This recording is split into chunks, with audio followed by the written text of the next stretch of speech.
Hello, what is going on, guys? Hockey Guy 1 here. Welcome to my review of Iron Man. So, Iron Man is directed by Jon Favreau and stars Robert Downey Jr., Gwyneth Paltrow, Jeff Bridges, and Terrence Howard. The story is basically about Tony Stark, who's now kind of become the owner of Stark Industries, and now he ends up getting hit by, these missiles in Afghanistan, and they kind of, have to, make this arc reactor where he has to try and keep on his chest to make himself stay alive as he does slowly develop more suits to try and fight off these people, and as well, and eventually his Obadiah stand turns on him and he has to try and basically defeat him.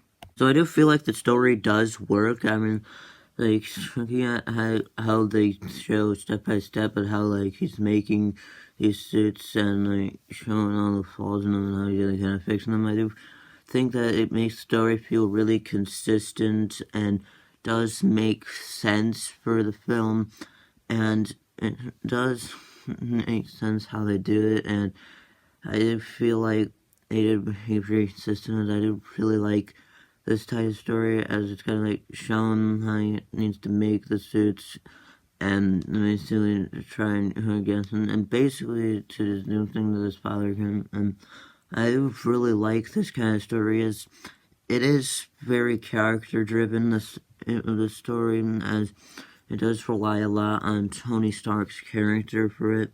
The structure is really good, despite not being perfect, but it does work for most part. I mean, you got the first act, which is pretty much where she gets blown up by a missile. I mean, barely survives it, and kind of gets the electromagnet in him, and it's a good way to kind of tell the origin story and how he kind of has some Iron Man, and basically he has to survive. And then there's kind of the second act where he kind of goes back, shown as he is the Stark Industries now, and is on the top of it, and basically then he kind of goes back. He gets blown up by his own missile, and then basically that's where he kind of starts to develop the suit with the electromagnet kind of thing, and it does really work. As over time, it might not work. For sure might not work, but then it kind of shows you making more and more suits, and I do feel that it does work despite it kind of being repetitive. But I think that's in some ways what they're going for, as I do feel like it did end up kind of moving along the story pretty well, and it feels like they do serve a purpose, at least, of being repetitive, as it kind of just shows each and every mistake he makes. And then the ending where he turns himself into being Iron Man, I do feel like that is a fitting ending for this movie, as, well, it does seem kind of weird that he's really a secret identity. I do feel like it makes sense, story-wise, as he would probably do that, as his kind of after defeating this Ironmonger, it would make sense why he would kind of turn himself into being Iron Man, as kind of wants to let the world know who kind of saves the city. The pacing was really good. I mean, this movie definitely did feel like it would go out to its runtime of a little over 2 hours, as this film definitely did feel like it was pretty well connected for the most part, and I do feel like they did do a good job with it and making each scene kind of feel connected with each other. The action scenes do really stand out in this movie. I mean, you got that scene where Iron Man kind of fights out with the Mark 1 and I mean, well, there's kind of cheesy dialogue, and I do feel like it kind of makes sense for it. I mean, and it is a very good action scene that's pretty well choreographed. I mean, it's pretty much he puts a fire in it, and that's kind of get the Mark 1 destroyed, and it does feel like it's a pretty good action scene, as it was kind of the first action scene in some sort of Iron Man suit. And then there's another one, like, where she's fighting off these bunch of terrorist groups, and I just feel like that one really stands out. Like, that one, like, had the one shot on, like, where, like, Iron Man's walking and there's an explosion behind him, and that like, kind of stood out, and I do feel like that action scene does really stand out. It's pretty well choreographed, because you can kind of see how he's, like, kind of programs his suits and that suit and everything, like, to try and not, like, hurt any civilians, and I feel like that one really stands out, the choreography, that's it. And then the scene, like, where he fights Ironmonger was really interesting. I mean, there's a lot of tension to that one, as basically he's, like, getting kind of, like, beat up a lot by Ironmonger, and then it's just one time they kind of finds a way to defeat him, and I do feel like that the tension to that is what really pays off for that fight, as it does feel like it's pretty well choreographed for the most part, as it's a lot of it, and it does have like a lot of tension to it, which does really help it out a lot. Tony Stark is definitely a very well written character. I mean, like, over time, he does really develop with his character as pretty much like, he is kind of unlikable at times, but I feel like the whole banter kind of thing is a part of his character, so I don't really have that much of a problem with it, as it just kind of like feels like it's pretty important to his character is that when it plus over time he does kind of like become less unlikable, as he is kind of like has this kind of like relationship with Pepper that they do express in a little bit in this film, as it is show a few scenes a bit, even if it's not really that much of a focus. And I do feel like it kind of like introduces you to it, and it does do a pretty good job with that, as it just kind of like shows in some ways kind of development, as a person kind of seems like he's telling like, well, like, he's telling like bandages with people a lot and jokes around, and over time I do feel like he becomes a bit more likable. And, like, his whole reason for building the suits makes sense. I mean, he just kind of, like, wants the world to be safer, and basically, he has to keep himself alive with, like, this whole reactor, and he just wants to do basically what his father wants to do, and keep the world safe, and I kind of, like, agree with a lot of what his father does. Per Potts is written pretty well. I mean, for the most part, I mean, obviously, like I said earlier, they do a slight bit with the relationship between her and Tony, as there's kind of like one scene of it, and I do feel like that's a pretty important scene in the film. It's kind of like showing like the whole dancing scene, as that does kind of like develop the relationship a bit, and kind of like gives you the idea that they're gonna start like a kind of romantic relationship. And I do feel like as well that they do a pretty good job with her character in general. I mean, if you kind of look at her, she's basically just the person who takes care of Stark, and that's basically most of her character, and I do feel like it's executed pretty well, as it pretty much makes sense for her character. I mean, she's kind of like hired by Tony to help him out, and I just feel like they do a pretty good job with that, and I just think that her character is kind of like started off pretty well, as she does like, eventually kind of like help out Stark in the climax by like setting off this whole lightning bolt kind of thing.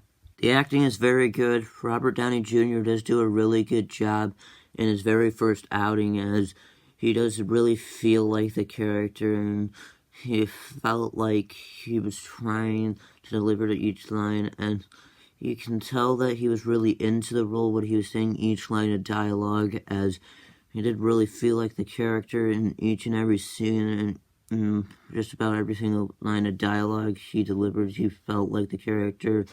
Same thing kind of goes for Gwyneth Paltrow. You can see how much she was like into her role, as she did feel like her character, Pepper Potts. And Terrence Howard, while he did kind of like get replaced like after this movie, I do feel like he did a pretty decent job, as for the most part he definitely did feel like his character what he's doing. And something kind of goes for Jeff Bridges. I mean, he did a pretty good job, as he did kind of feel like Obadiah Stane in most scenes, and did kind of like feel like he was trying in each and every scene that he was in. and it definitely felt like he was in a pretty good delivery. The visual effects, while not used as much as other MCU films after this, I do feel like for the most part they do a pretty good job with them.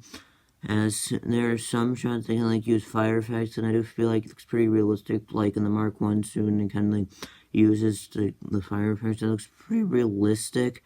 And there's also like the lightning bolts that they kind of use CGI in the climax, and it looks pretty convincing. And it does kind of like look like a real lightning bolt, as it does kind of like pretty convincing. The cinematography is really good. I think each camera angle does pretty much work. As one that really stands out to me, like at the beginning, near the beginning, like when like the missiles blow up, you get like that shot of Tony Stark kind of like holding his hands out with the explosion in the background. I just feel like that shot does look really good, and I feel like it kind of like captures the moment pretty well, as you can kind of like see Tony Stark's impression into that. And I do feel like most of the time in this movie, the cinematography, they do a really good job with it, as most of the time kind of like get a close-up to like show the character's emotions, and it feels pretty necessary. And most of the time, like the camera angle, like the shows the captures like the entire scene, and I just feel like they do a pretty good job at that. And I just think overall they do a really good job with this movie, and it does feel like they did a good job with the cinematography, and each shot definitely does make sense. And another shot, and then it kind of works like this shot, like where he's fighting off a bunch of people in Afghanistan and the terrorist organization, like again, like after getting like defeats and everything, like the explosion in the background, he's like walking away from them. And I just feel like that shot does really look good and makes sense for this film, and overall like makes sense for the moment. The lighting is pretty good. I mean, each scene kind of like feels like they use the right amount of lighting for it. Like at night, they did pretty much to use enough lighting that you can see it, and I do feel like lighting is good enough as you can pretty much see each scene. The editing is really good. When it comes from one shot to another, it does kind of like feel like fluent movement, and it definitely does feel like it's edited pretty well. It does come from one shot to another, and it's pretty fluent for the most part. And honestly, the editing, I don't know, this feels like it's pretty good. As each transition kind of makes sense, and I do feel like the film feels kind of complete, and each time it transitions to another shot, it feels good, and it transitions to another scene, it looks fine. The score is very good. I mean, you got like this whole scene at the beginning of the song, and honestly, that like gets you into the movie, and it definitely feels like they're trying to do that. And I don't know, and then there's like the scene with Mark II kind of thing, like that score like makes it really feel like the moment, and I just feel like overall, like the score does feel like the moment whenever it is used, and definitely does sound a lot like the moments, and makes you feel a bit more into it. Costume designs are pretty good. I mean, at least for Iron Man experience. I mean, the Mark One suit's kind of like supposed to be basic. I mean, it's the very first suit. It's only used in one scene, so I'm kind of fine with it. Kind of like a bit basic. And then there's like the Mark II suit, which I'm only used in like one scene. It's basically like the Iron Man suit, but like it's gray, and that one comes down pretty fast. So and that's why I don't really care how it looks like. And then there's the Mark III, which basically is like the classic comic book feeling with like the whole red and gold kind of feeling, and it just makes it kind of like feel like the comic book costumes. It kind of represents it despite not looking exactly like it. Set designs are pretty good. I mean, I do feel like they did a pretty good job with them, as basically it looks like a normal city, and I think that's what it's supposed to look like. So I feel like they did a pretty good job replicating a normal city, and I do really like the looks of Tony's apartment, as it looks pretty good. It kind of like gives you the resemblance of a rich person's apartment, and I feel like they all did a pretty good job with it. With that said, I do think this movie does have some negatives, like the story obviously does have some problems, like the whole Obadiah standings, like they were kind of changed all of a sudden, which does kind of affect a bit of the structures in the third act, so that does kind of like affect that a little bit, as Obadiah Stane, it just like I just feel like it's kind of like a random change, and it feels like they didn't really know what to do with the villain, so they randomly kind of like threw him in there to be the villain, and just to like kind of pad out the rest of the runtime and get a villain. It's overall just kind of like feels like they could have done a bit better with that, as it doesn't really make it feel like it's a complete story, as they probably could have done a bit better with Obadiah Stane more as a villain. It's kind of reminding that Obadiah Stane / Ironmonger just isn't really that good of a villain. I mean, most of the time she is kind of like friendly to Iron Man, and overall I don't really see his plan that much, and it doesn't really make that much sense, and his whole kind of like turn into the Ironmonger was kind of random, as he just kind of like wants to kill Tony for some reason. It doesn't really give him much of a reason as to why he wants to do that, and I do feel like they could have done it a little bit better with him. I feel like they definitely could have done better with James Rhodes. I mean, if you kind of look at it, this one does kind of like show his friendship with Tony, but that's about it. And that he's like this kind of military leader, but they don't really do anything else with his character. I mean, I feel like they could have done a lot more with him, and as they kind of like could have done a bit more to flesh out his character, which I don't really feel like they did enough with him, and I definitely feel like they could have done a lot more with Rhodes. I'm not really that big of a fan of the looks of Iron Man's costume. It doesn't really feel like that resemblance to the comic book costume, and it doesn't really, not really that much of a fan of it. I mean, it's basically just like a bit stronger version of the Mark 1 suit, and it's just about that. I mean, I don't really like the looks of it, and it just kind of just feels like, I don't know, it just kind of like feels like they could have made him like a bit more intimidating, if you know what I mean. Overall, Iron Man was honestly a better film than I remember on a rewatch, and I definitely appreciate this movie a lot more, as it is a really well-made film, and it's overall a great movie. So I'm gonna give Iron Man an 8.5 out of 10. That was my review of Iron Man. What are your thoughts on Iron Man? Tell me in the comments below. I'd like to thank you guys for watching, and I'll see you next time. Bye.